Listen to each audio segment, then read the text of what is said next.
Hello guys, welcome to our channel Feel Your Wings. So today we'll talk about Buddhist literature. Okay, let's start.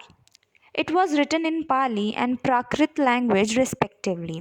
जो Buddhist और Jain literature है वो पाली and प्राकृतिक language में लिखी गई है. Okay, I will now explain you in the form of flow chart. जो प्राकृत लैंग्वेज है वो संस्कृत से ली गई है और जो पाली लैंग्वेज है वो प्राकृत लैंग्वेज से ली गई है.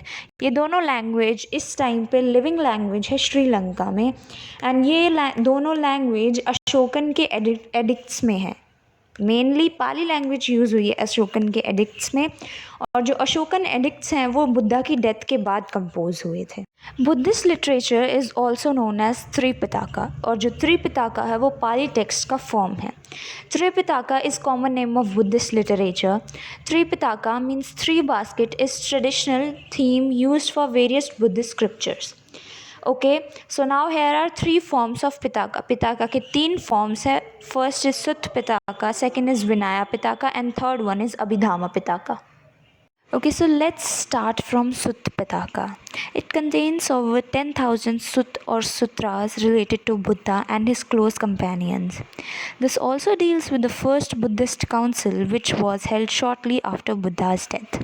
Dated by the majority of recent scholars around 400 BC under the patronage of King Ajatashatru, with the monk Mahakashyapa presiding at Rajgir.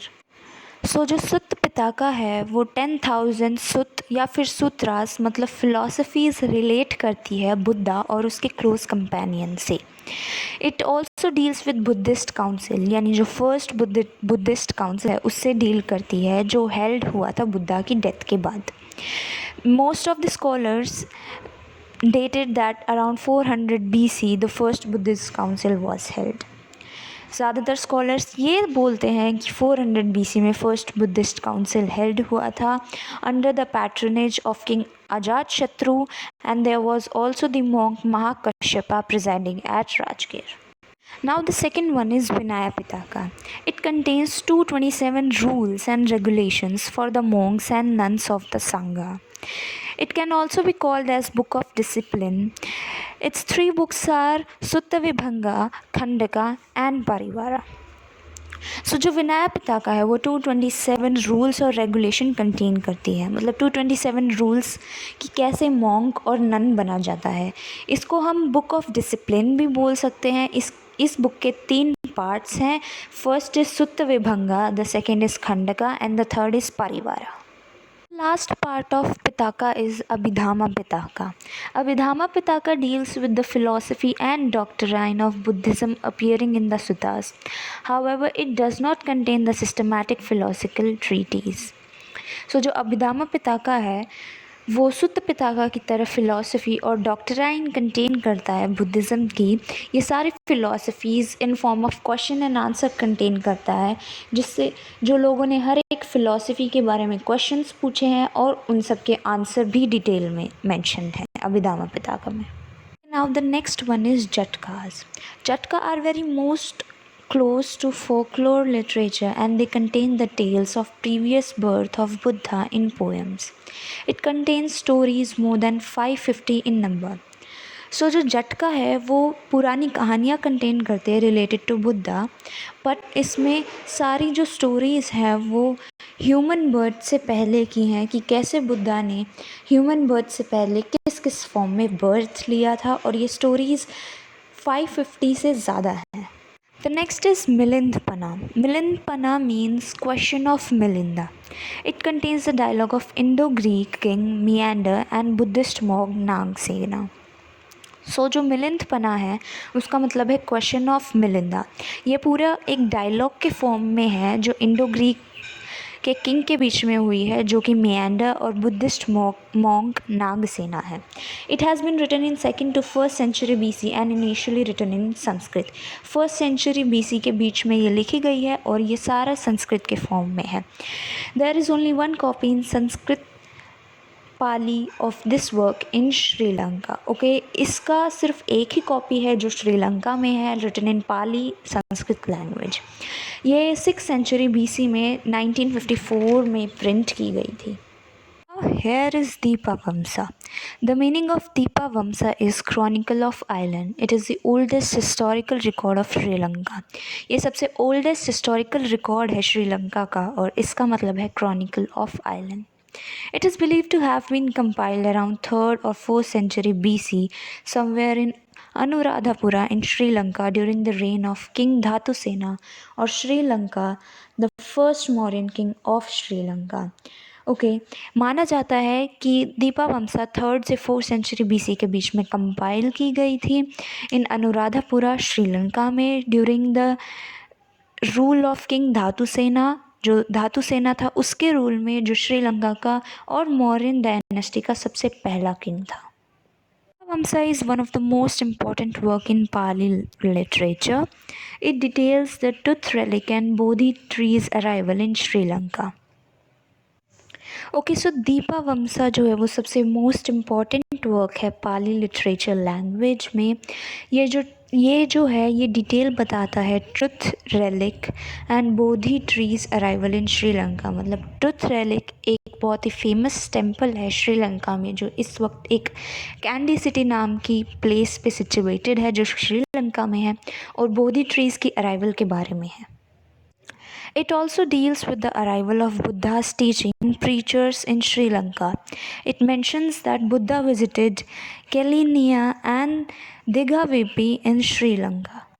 ये डिटेल कंटेन करता है बुद्धा की टीचिंग और उनके प्रीचर्स के बारे में, और इसमें ये भी मेंशन है कि बुद्धा श्रीलंका की जो सिटीज़ है दिगाविपी एंड केलिना में भी अराइव हुआ था। Now here is Mahavamsa. Mahavamsa is the most important Pali epic poem. It means great chronicle. Mahavamsa का मतलब है सबसे important epic Pali poem. It is a historical poem in Pali language which deals about the king of Sri Lanka. ये एक historical poem है Pali language में, king की सारी details contain करती है जो श्रीलंका में रहते हैं। जो महावमसा है वो एक मिक्सचर है दीपावमसा और कुलावमसा का, जिसको हम मिला के महावमसा बोलते हैं। As you can see there are following the Mahavamsa, Dipavamsa, Culavamsa all together are sometime known as Mahavamsa. It deals with royal dynasties of not only Sri Lanka but the whole Indian subcontinent and is known as world's unbroken historical account. ये ना सिर्फ श्रीलंका बल्कि पूरे Indian सब continent की royal dynasties की history contain करता है, जिसको अनब्रोकन हिस्टोरिकल अकाउंट भी बोला जाता है पूरे वर्ल्ड का. The conservation of Ashoka and details of Seleucus and Alexander have been detailed in it. जो अशोका और सेल्यूसिस एंड अलेक्जेंडर है इन सब की डिटेल इसमें मेंशन है, जो इस चीज़ के बारे में मैं आपको डिटेल में नेक्स्ट वीडियो में एक्सप्लेन करूँगी. The Mahavastu, it means great event. It's a work in prose and verses and is written in Sanskrit, Pali and Prakrit. It details the miracles and earliest lives of Buddha. जो महावस्तु है उसका मतलब है great event. ये work है prose और verses का, यानी पोएम्स में लिखा गया है, and is written in Sanskrit, Pali and Prakrit language. ये पूरी डिटेल कंटेन करता है मिराकल्स और बुद्धास की जो अर्लीस्ट लाइव्स है उसके बारे में. So now the turn is of Buddha Charita. It is the epic style Sanskrit work by Ashwagosha. ये एक epic style संस्कृत वर्क है जिसको अश्वघोषा ने लिखा है. It mainly deals with Buddha's life. Buddhas की लाइफ के बारे में each and every detail इसके अंदर है. Also known as Lalita Vistara, it deals with the biography of Buddha. जो ललिता विस्तारा है संस्कृत में इसका मतलब लोटस है, and it contains the biography of Buddha. Now the Buddhist scholars. The first one is Moggalliputta Tissa. The most important turning point in the expansion of Buddhism in India was the emergence and conversion of Ashoka the Great. He embraced Buddhism after 8 years of his coronation. He became a Buddhist and made it his state religion in 260 BC. He convinced the Third Buddhist Council, which was held in Patliputra in presidency of Moggalliputta Tissa. जो most important turning point है जिसकी वजह से Buddhism India में expand हुआ वो था emergence of Ashoka the great. उन्होंने अपनी कोरोनेशन के 8 साल बाद बुद्धिज़्म ज्वाइन की और अपना स्टेट रिलीजन बनाया 260 BC में। उन्होंने थर्ड बुद्धिस्ट काउंसिल पाटलिपुत्रा में किया अंडर द प्रेसिडेंसी ऑफ मोंगालीपुत्र तिसा। Okay, now we'll talk about Ashwagosha. He was the greatest Indian poet prior to Kalidas. He is known as the first Sanskrit dramatist of the world. इसको India का first poet माना जाता है जो कालिदास से पहले आया था, एंड पूरे वर्ल्ड में फर्स्ट संस्कृत ड्रामेटिस्ट भी माना जाता है. His epics rival the contemporary Ramayana. He wrote Buddhist texts in classic Sanskrit. He was the court writer and religious advisor of Kushana king Kanishka. His main works are Buddha Charita, Mahalankara, the Book of Glory, and Sundara Nanda Kavya, detail of the life of Nanda. जो अश्वघोषा की जो epics poem हैं उनको रामायणा के equal respect दी गई है. उन्होंने Buddhist text classical Sanskrit language में लिखा है. वो कोर्ट राइटर और रिलीजियस एडवाइज़र थे कुशाना किंग के, जो कि है Kanishka. And his main works are as follows: Buddha Charita, the biography of Buddha, Mahalankara, the book of glory, and the Saundara Nanda काव्य, विच जो पूरी डिटेल कंटेन करता है लाइफ ऑफ नंदा की. Okay, so now we'll talk about Jain literature. The canonical literature of Jainism is claimed to have started from Adinath, the first Tirthankara. It is said that these teachings were forgotten and revived by the Tirthankaras from time to time. ये कहा जाता है कि जो Jainism है वो Adinath king जो first Tirthankara थे उन्होंने स्टार्ट किया था, पर बाद में ये टीचिंग्स जो थी वो फॉरगेटन हो गई थी और रिवाइव की गई थी तीर्थंकारास के ही through by time. The teaching of Tirthankaras before Mahavira are known as Purva. जो तीर्थंकारा की टीचिंग्स है वो महावीरा से पहले पूर्वा मानी जाती थी. There were total 14 Purvas which were memorized and passed on through the ages but later lost into oblivion. माना जाता था कि टोटल 14 पूर्वास थे जो याद किए जाते थे और एजेस बाय एजेस वर्बली पास किए जाते थे, बट वो टाइम टू टाइम कहीं गायब हो गए. Some Jain tradition says that Jain scholar Bhadrabahu was also a Sutra Kaveli. He could recite the 14 Purvas. Bhadrabahu is considered to be the last expert of the 14 Purvas. Okay, ये कहा जाता है कि जो बद्रबहू है वो सूत्र कवेली थे, मतलब जो सारे सूत्रास को रिसाइट करते थे, and he was the last one जो पूर्वास को याद रखते थे. He was the last expert also of 14 Purvas.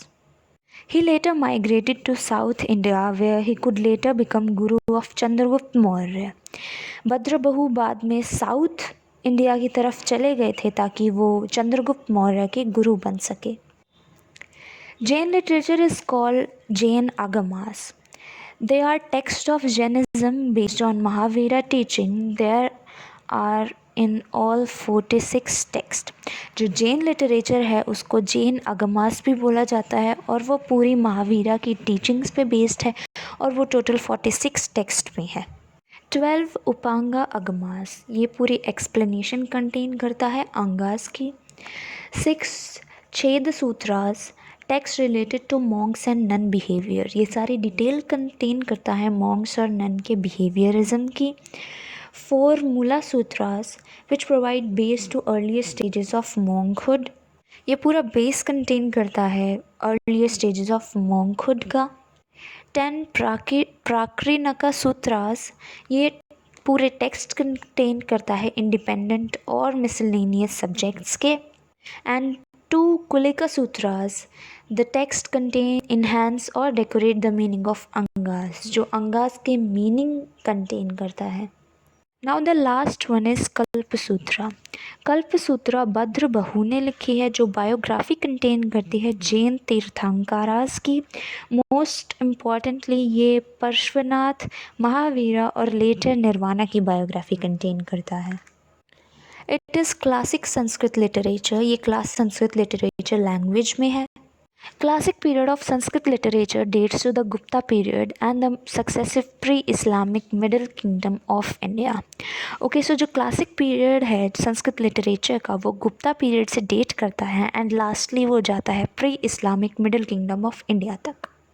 This period is known as for development of Sanskrit literature in all genres that are drama, stories, epic, poem, literature related to science and technology and the Purans. हम इस period को Sanskrit literature का development period भी बोल सकते हैं क्योंकि ये हर फॉर्म में means drama, stories, epic, poem, literature, science और टेक्नोलॉजी से रिलेटेड और पुराण से related each and everything contain करता है। And now at the last is time to say bye. I hope आपको वीडियो पसंद आई हो। अगर आपको वीडियो पसंद आई हो तो do like, share and subscribe. तब तक के लिए बाय।